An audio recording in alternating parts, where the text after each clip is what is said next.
చాలామంది ఈ మధ్య మనం నేను real estate major one of the leading developers కాబట్టి చాలామంది అడుగుతూ ఉంటారు, ఏంటి సార్ ఈ మధ్య లేటెస్ట్ ట్రెండ్ ఏంటి, అమరావతి ఎట్లా ఉంది, టేక్ ఆఫ్ అయిపోయిందా? చాలామంది ఎందుకంటే ఇండియా మొత్తం ఇప్పుడు నాకు అక్రాస్ ఇండియా బ్రాంచ్లు ఉన్నాయి కాబట్టి నా clients across India plus through out world ఉన్నారు. ఎందుకంటే మేము ఇంతకుముందు కొంతమంది ఆడియన్స్ షేర్ చేసుకున్నారు, 700 సెమినార్లు నేను చేశాను కాబట్టి నాకు వరల్డ్ వైడ్ ఫాలోయింగ్ ఉంది. ఫస్ట్ క్వశ్చన్ ఏంటంటే పాపం అంటే రాంగ్ కూడా అనుకోండి.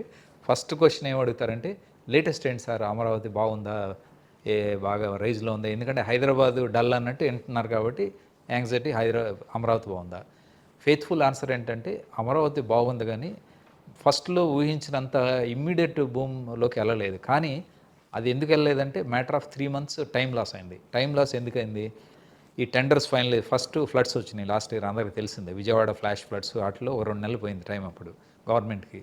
తర్వాత ఈ మధ్య గ్రాడ్యుయేట్ ఎలక్షన్స్ అనేది ప్రాబబులీ అది అంత గబుక్కుని ఎవడో విజువలైజ్ చేయలేదు, ఎందుకు code of conduct election code వస్తుందని చెప్పి. దాంతో మీకు ఇంకా ఒక 1.5 months ఈజీగా పోయింది అక్కడ టైం.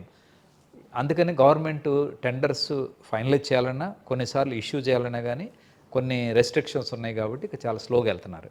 కానీ ఇప్పుడు ఎందుకంటే మేము అందరు అఫీషియల్స్ ఇంటరాక్ట్ అవుతాం, ఎందుకంటే నాది బాధ్యత. చాలామంది క్లయింట్స్ నన్ను నమ్ముకుని ఇన్వెస్ట్ చేస్తున్నారు కాబట్టి నాది బాధ్యత. కాబట్టి ఇన్ఫర్మేషన్ ఇస్తే కరెక్ట్గా ఉండాలనే ఉద్దేశంతో మాట్లాడుతూ ఉంటాం. మాట్లాడినప్పుడు నాకు తెలిసిన ఇన్ఫర్మేషన్ ఏంటంటే, ఇప్పుడు మన జనవరిలో బీన్ అవుతున్న హడావుడి మార్చి ఉగాది కల్లా అరౌండ్ ఉగాది, ఎందుకంటే సిఆర్డిఏ బిల్డింగ్ని ఉగాదికి కమిషన్ చేస్తున్నారు. అది పక్కా, అది అంటే టేకెన్ ఫర్ గ్రాంటెడ్ లాగా అనుకోవచ్చు మనం. సిఆర్డిఏ బిల్డింగ్లో సిఆర్డిఏ ఒకటే కాకుండా రాజధానికి సంబంధించిన కీ ఆర్గనైజేషన్స్ కిక్ స్టార్ట్ చేయడానికి వేరే పనులు, అట్లాంటి ఆర్గనైజేషన్స్ కూడా అక్కడే ఆఫీస్లో అదే బిల్డింగ్లో, సిఆర్డీ బిల్డింగ్ అన్నా కానీ ఆ బిల్డింగ్లో వేరే విభాగాలు ఇస్తున్నారు.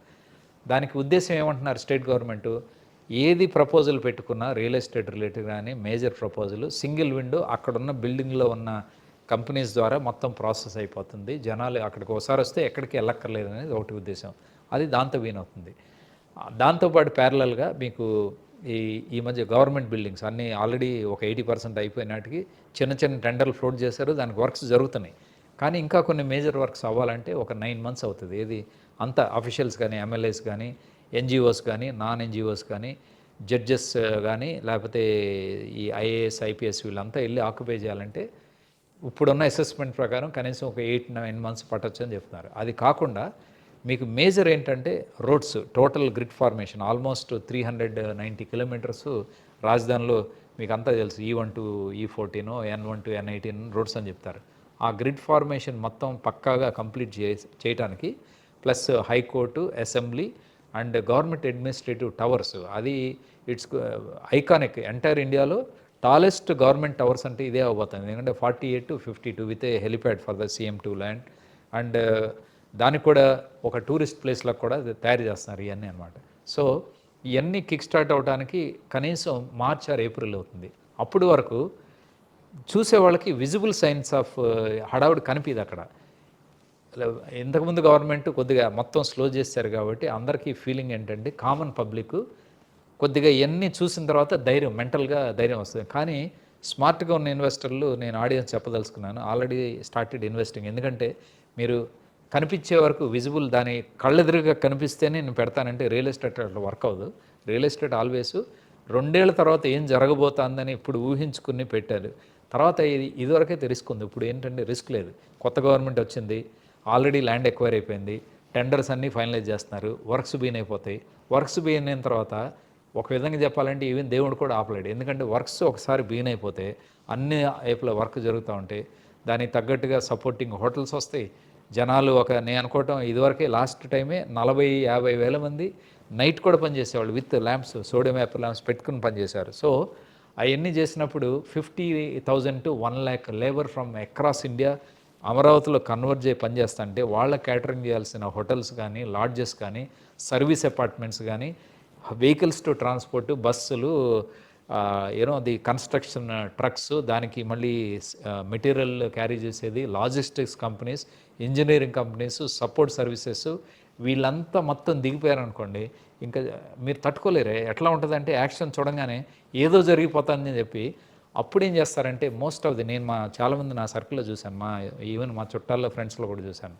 వాళ్ళకి ఏం చేస్తారంటే కంగారులో వెళ్ళిపోతారు. ఇప్పుడు స్టాక్ మార్కెట్ అనుకోండి, పెరుగుతుందనగానే అప్పు చేసైనా పెడతాయి. ఎందుకంటే ఆడు మిస్ అవుతున్నామేమో, ఇది మిస్ అయితే మళ్ళీ మనకి జన్మలో కరెక్ట్గా ఎప్పుడు పెడతారంటే పీక్లో వెళ్ళినప్పుడు పెడతారు. పీక్లో వెళ్ళగానే ఆ ధన్మని ఎప్పుడు పడుతుంది. అది stock market always it goes up falls, మళ్ళీ పైకి వెళ్తూ ఉంటుంది. కానీ పీక్లో వెళ్ళినప్పుడు పడినప్పుడు డబ్బులు పోతాయి. ఇది కూడా రియల్ ఎస్టేట్ ఏం చేస్తారంటే అన్ని యాక్షన్ ఉండి హడావుడిగా వర్క్ జరుగుతూ ఉన్నప్పుడు పరిగెత్తుకెళ్ళి ఏది దొరికితే అది కొనిపారేస్తారు. అప్పుడు మిస్ అవుతారు. ఇప్పుడు ఏంటంటే లగ్జరీ ఉంది మీకు. ఇప్పుడు మొత్తం అమరావతిలో ఎక్కడేం జరుగుతున్నాయి, ఎట్లాంటి ప్రాజెక్టులు ఉన్నాయి, దాని ఫ్యూచర్ ఎట్లా ఉండబోతాన్ని స్టడీ చేసి ఇప్పుడు పెట్టుకుంటే మీకు డబుల్ అవుతుంది. ఆ బాగా హడావుడి చేసినప్పుడు మీకు cream is already out, 50% cream already taken out. కాబట్టి నేను ఈ టాపిక్ లేటెస్ట్ ట్రెండ్స్ గురించి చెప్పదలుచుకున్నాను, కానీ ఒక అడ్వైజ్లాగా అనుకోలేదు. బట్ రియల్ ఎస్టేట్లో ఉన్నాను కాబట్టి అది మిక్స్ అయ్యి చెప్తున్నాను యాక్చువల్గా అడ్వైజ్లాగా కూడా.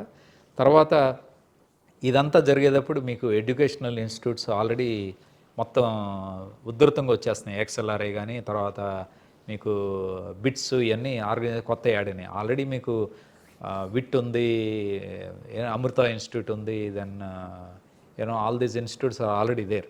ఇవన్నీ రావటం మూలంగా ఏమవుతుందంటే your students, the best student talent వచ్చినప్పుడు the parents, cream of the society మొత్తం ఇక్కడ కన్వర్జ్ అవుతారు. ఏది అమరావతిలో కన్వర్జ్ అవుతారు. వాళ్ళ పిల్లల్ని జాయిన్ కానీ, లేకపోతే వాళ్ళని అప్పుడప్పుడు వచ్చి చూడటానికి కానీ.